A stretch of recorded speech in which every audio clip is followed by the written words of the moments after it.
All right. Well, we got this table here. So. Yeah.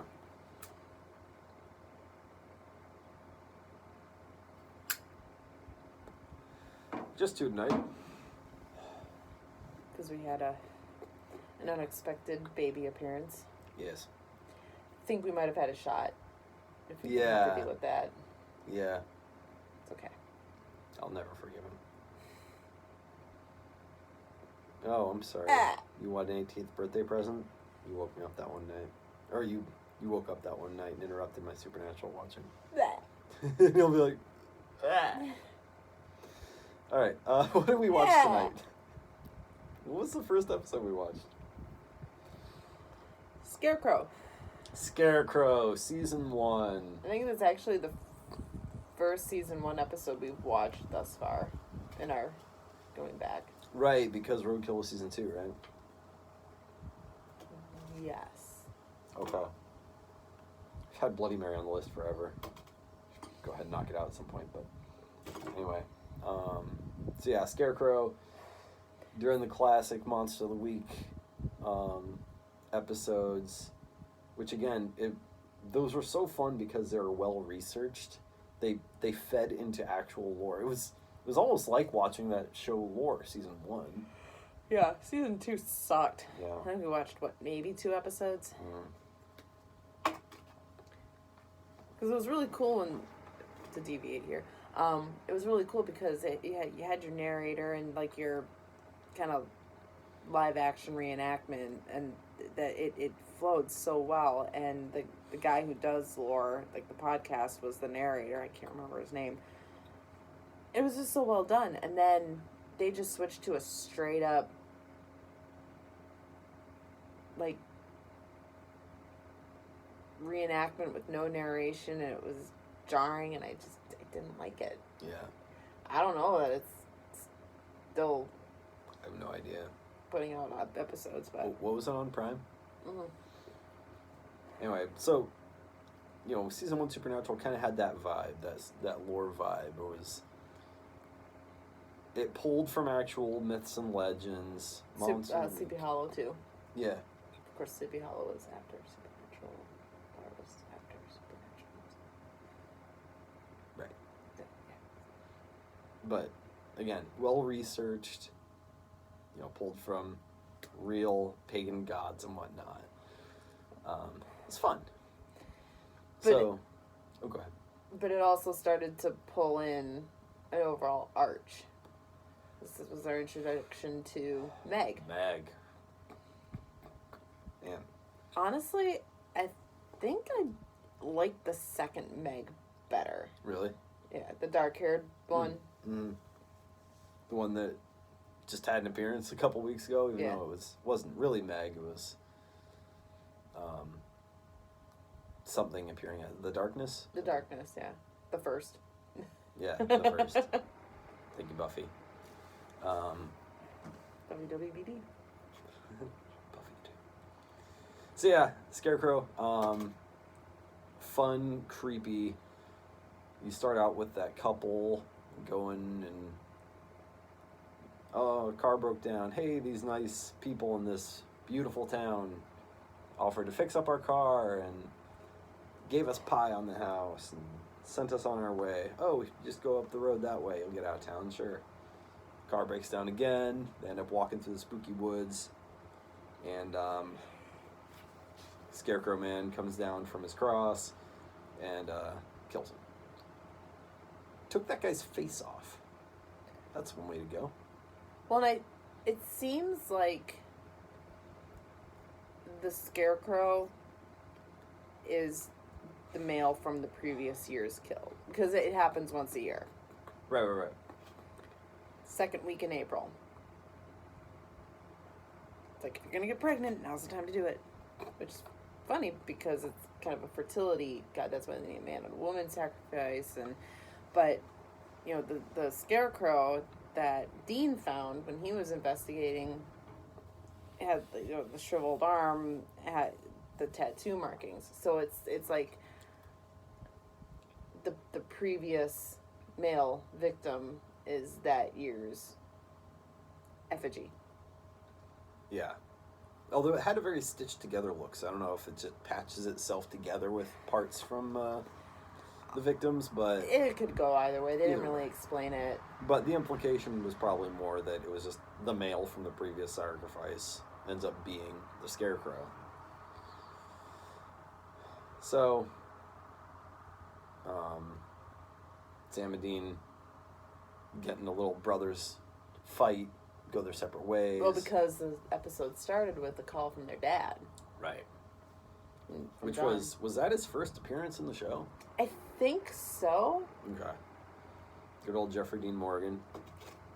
Negan himself. Denny. From Grey's Anatomy. That's like literally part of that season that he was in was, I think, all I watched. No, I think I watched the first season. All that shit. So they had gotten a call from their dad.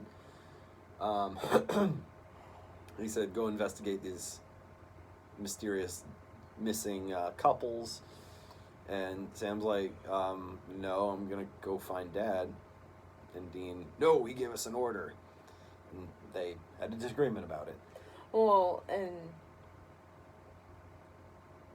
blind faith and, you know, father that isn't ever there for you, like, really early on setting up the whole God thing. Sure. The whole reason why they're both the vessels of Michael and Lucifer. One, the loyal brother to an absent father. The other, the rebellious one. So, yeah, it actually does a lot of world building very well there.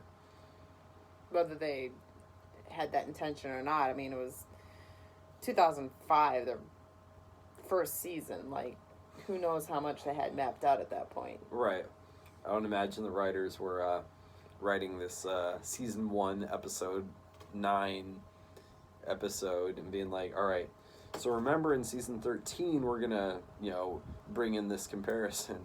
I mean, I know the vessel thing came earlier, but go with me. So, you know, let's lay the groundwork now, because in 12 years, oh boy, we're going after it. No, I don't think they were doing that. No. But it might have been something that was toyed with.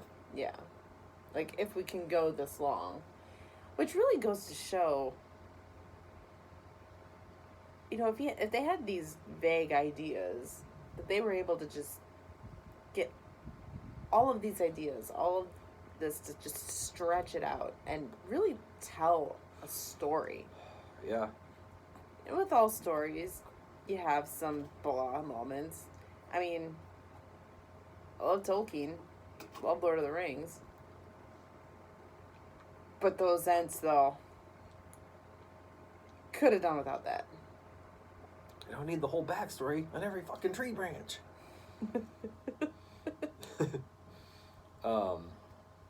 Yeah, and it's like Supernatural had the opportunity to just get into every idea they ever had.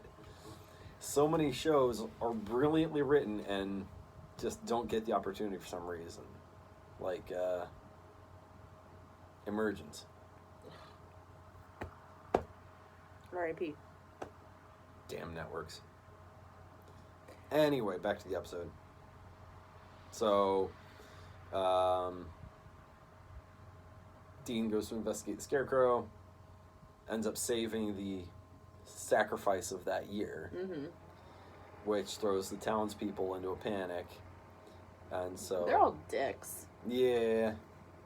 So they go to force the sacrifice. They capture Dean, and they need a girl, so one of the townsfolk has to sacrifice their own daughter. Niece. Sorry. Because her parents died in a car crash. Right. It's like... It was so frustrating because, you know, they were all huddled together talking in the rain, and, you know, the uncle, it was like the first guy that we saw from the town. Right. In the first scene, he was like, you know, we turn off our lights and go to bed and pretend we can't hear the screams, but this is murder. because they're talking about, like, you gotta give us your niece. It's like, how is that murder, but everything else wasn't? Bitch, it was always murder. It's like, we didn't do it. Yeah, but you clean up after them. Right, yeah. That was what Dean said to the sheriff. Yeah. So, so frustrating. you just want to reach through the screen and throttle people. But, so, Sam shows up. Right. Because he was trying to call Dean, couldn't get through, blah, blah, blah. Megan's like, no, wait, come with me. And you're like, aw. Like, when you first watch it, you're like, aw. Yeah, because Sam had met his manic pixie dream girl. Yeah, but didn't you... Maybe it's just because I'm looking at it knowing what I know. But didn't that kind of strike you a little bit? Like, if you can try to remember, 2 or 3 years ago when we watched this episode for the very first time, like, it's just really hard to get him to go with her. There were a couple of weird things about Meg. So, first of all, she left, she got hitchhiked,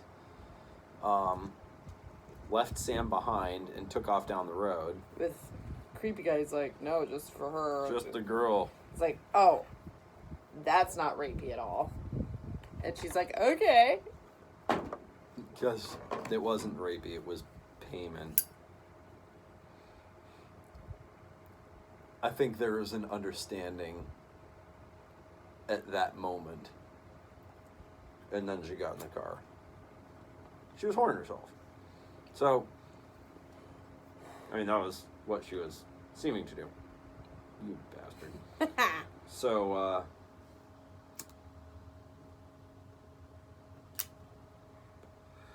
she had taken off at this van, and then shows up at the bus station. Oh, hey. Hey, what happened? Oh, yeah, he was handsy. I cut him loose.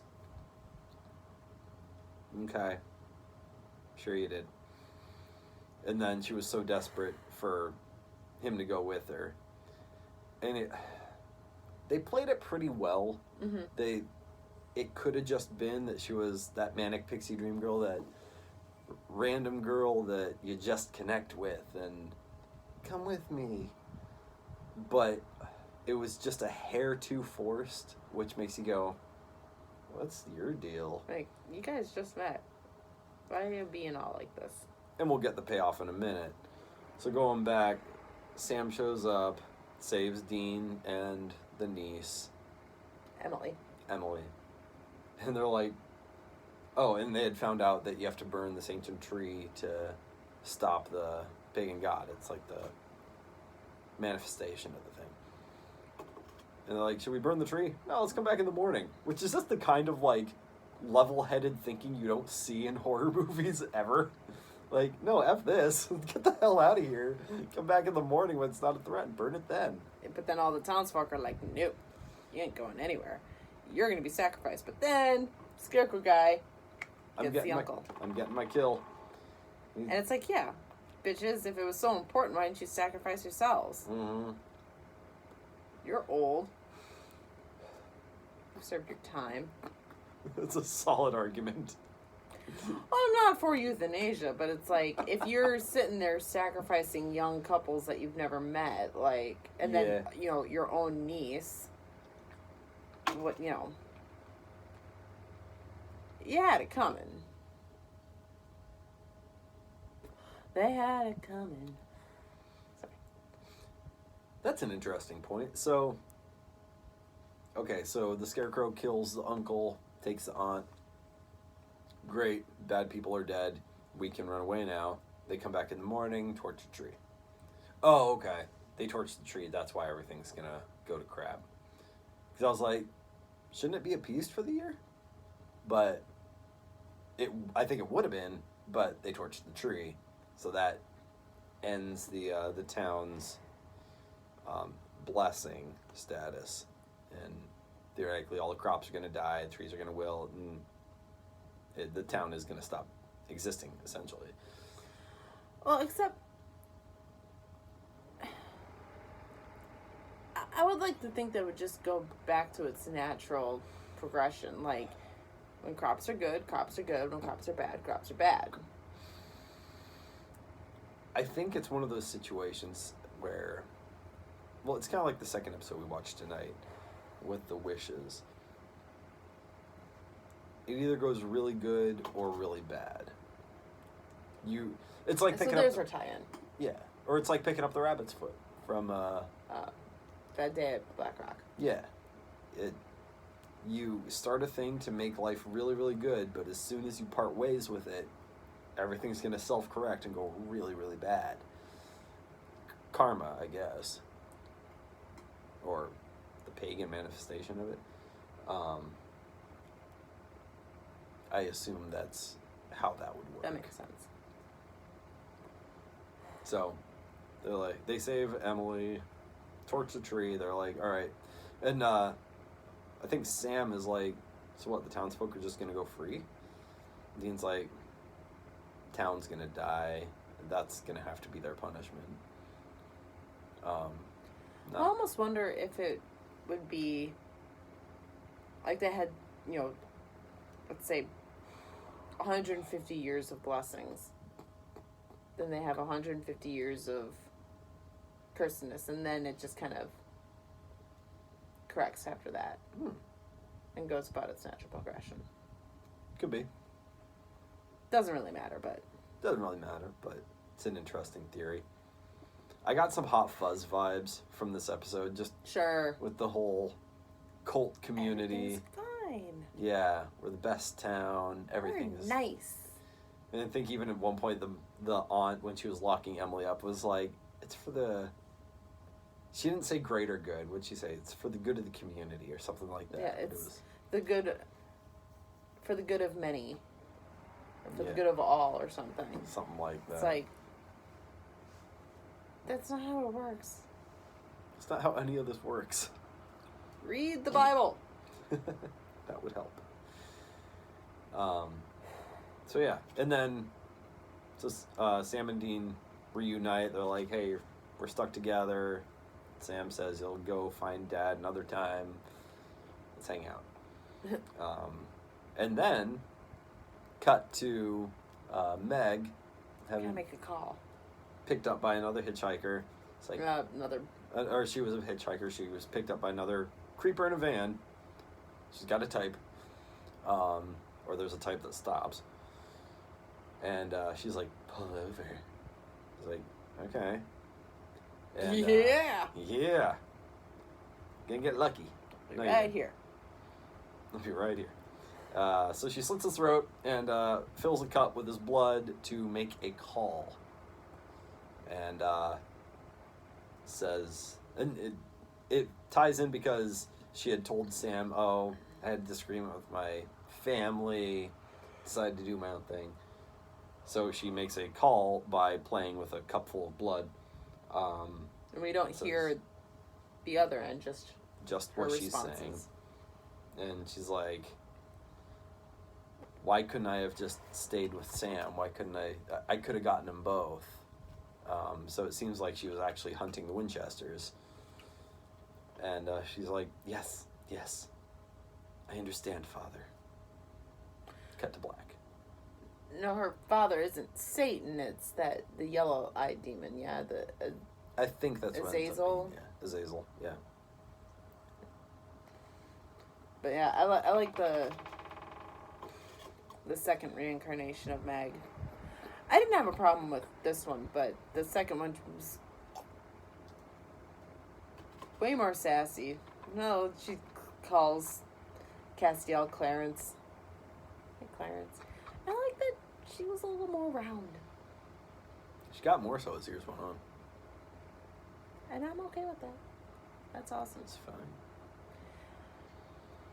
So then we jumped to season 4, Wishful Thinking, which I thought was the one when Dean had an encounter with the djinn and played out an alternate universe sort of right life, which was different than It's a Terrible Life. Right. But it wasn't. It was the one with the teddy bear. The fucking teddy bear man. So, wishful thinking. And I always forget how this episode starts. They go there because there's a report of A ghost in the showers. Ghost in the showers. That's what it was. In the women's showers. Right, because it started Dina's with... like, naked woman? I'm there. Because the episode starts with a woman taking a shower, goes to change, and then you see, like, an invisible hand wipe the steam off the shower door, and then you see wet footprints walking up towards her. Classic, real creepy world building there, a la either, you know, a ghost movie or The Invisible Man.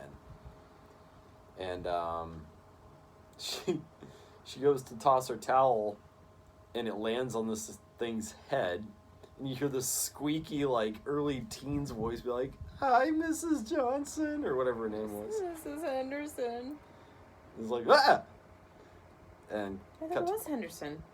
Which is funny because then they later made a Harry and the Hendersons reference. Oh, that's weird. Good writing. So then they're like, you know, no ghost. Bigfoot? Right. So Sam and Dean hear about this. Dean's all about it because it involves a naked woman. They go to investigate. Sam interrogates her, right? Yeah. I'm sensitive. Yeah, and she's got this real Phoebe Buffay vibe to her. Real kind of airy and ethereal. And he's like, okay. She says, and the ghost helped me up after I fell down. But she was like, so what is this for? A book? And he's like, yeah. The working title is Supernatural.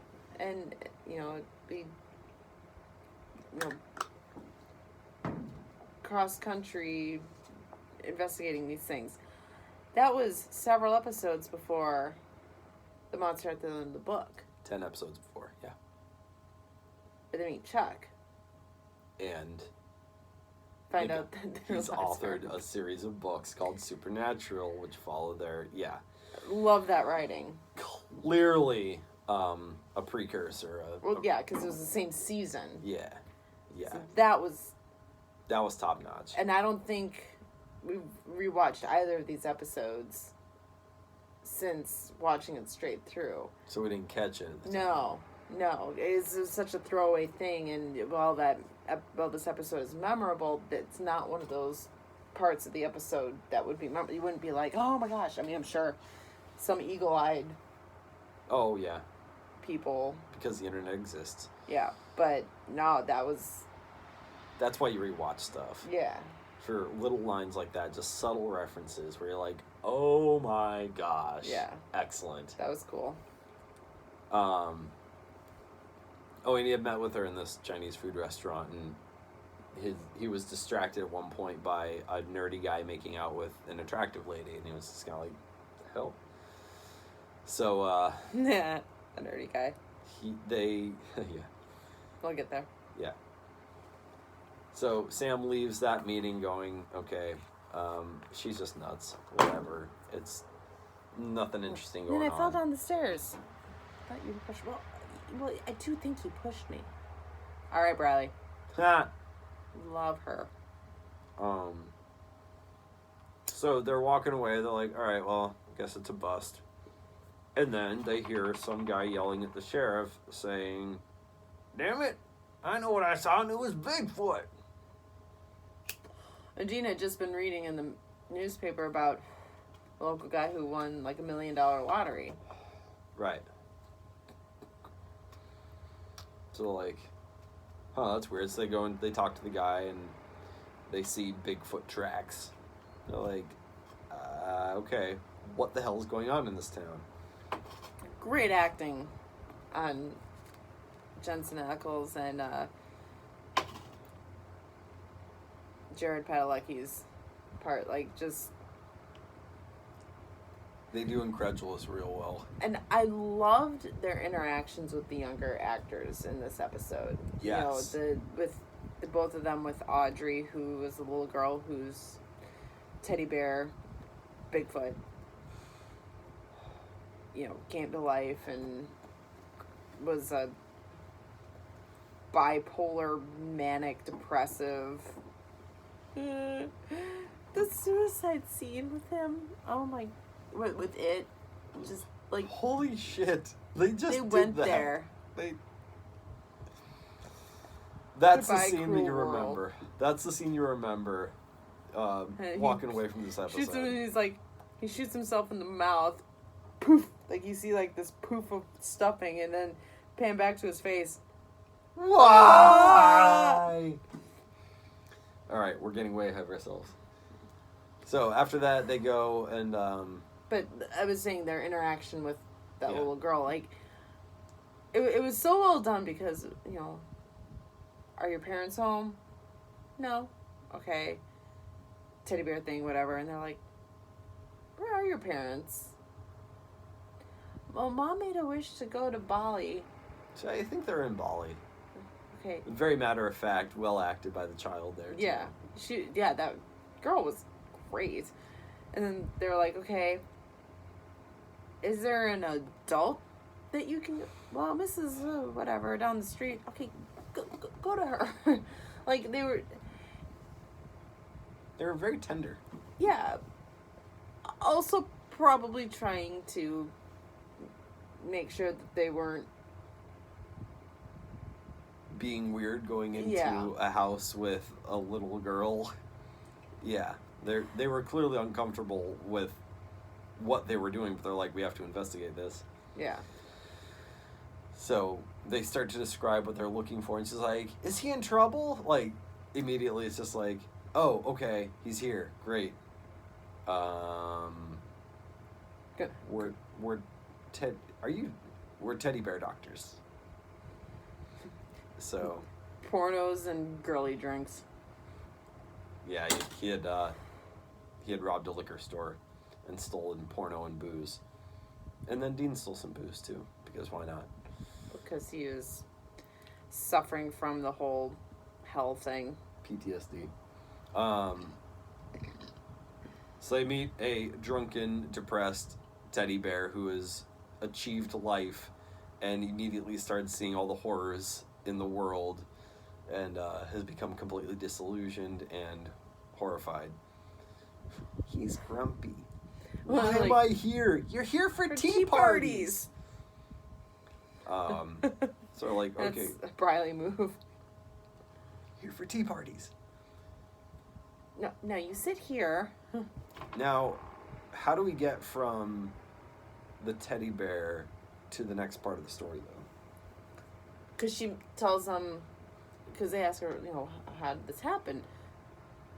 I wished on the wishing well.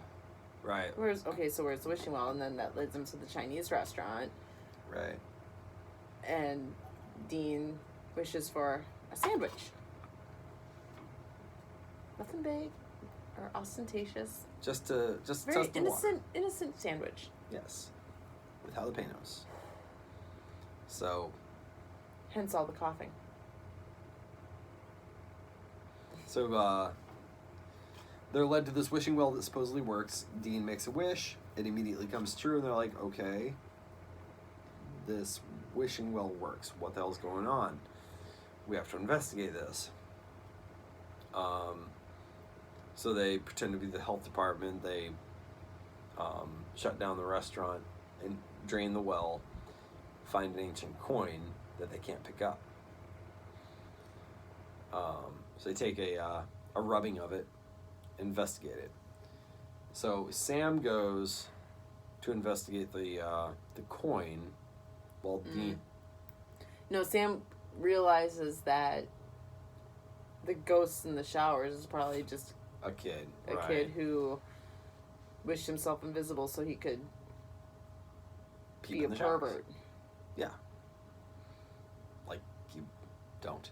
Well, and I hate to say it, but it was really good casting because it was a real creepy looking ginger kid. I mean, kid. He Teenager. He looked he looked a bit like Rupert Grint. A little bit. Yeah. But, like, weaker. Yeah. And it's just like, creeper. Yeah. What? Not the only creepy, nerdy, scrawny person to benefit from this well, as we'll find out. So, they realize that the wishes go bad. Dean gets sick from his sandwich. Jalapenos.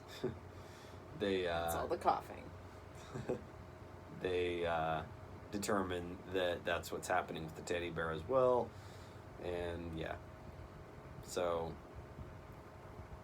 they start to investigate, and they find out. They realize that they need to find out who tossed the original coin, which is the coin they couldn't pick up. That's what started the wishing well being functional, as it were.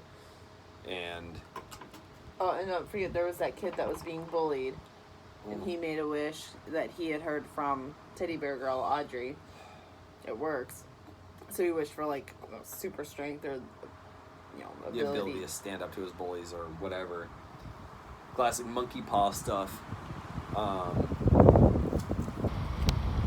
So they find out the original thrower, or the original wisher, is this guy, Wes. Played by one Ted Raimi. Brother of Sam Raimi. Who appeared in a bunch of classic, Evil Dead. cheesy 80s horror movies, particularly the Evil Dead movies. And he was Hoffman in the Tobey Maguire Spider-Man trilogy. Directed by Sam Raimi. Yep, worked for J. Jonah Jameson. Yeah, I was getting there. Okay. So that was kind of a cool thing, because it was like, I've seen the guy before. No, I really haven't, but I it was weird. But yeah, that was a fun little rabbit hole. So it turns out he made a wish that his crush from when he was younger would love him more than anything else in the world. And when you use language like that, nothing's going to go well.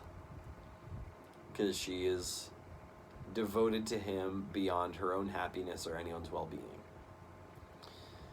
So he's freaked out by her insane love for him. Which... Obsession, devotion. Yeah, again, not love. Called to mind the Buffy episode, Bewitched, Bedazzled, Bewildered, or whatever it was. Similar kind of thing, obsessive love. So the brothers confront him, and he's like, why can't I get what I want? That's life. It doesn't work that way. That's life. But the thing is, they're confronting him over this, and his bride-to-be, Hope, who's bewitched by this thing, overhears it. So the three of them go to retrieve the coin, because all he has to do is pull the coin out of the well, and everything will go back to normal. And they get there, and suddenly... Well, Dean goes somewhere else. It was just... Oh, no, because they see the little kid who had been bullied before, and he tips over a car that has the bullies hid in a car, and he tipped the car over, and Dean's like, I'll deal with this. So Dean hops out, he goes and addresses Todd. Kneel before Todd! Kneel before Todd! And then Todd, like, upper... What? What? Remember what Dean was saying right before Todd upper decks him? Uppercuts him. Sure, that too. Upper decking is different. Okay. It's when you poop in the water tank of a toilet. Didn't need to know that. So he did not upper deck Dean. Uppercuts him. I was deck and uppercut. That was what I decks him up. But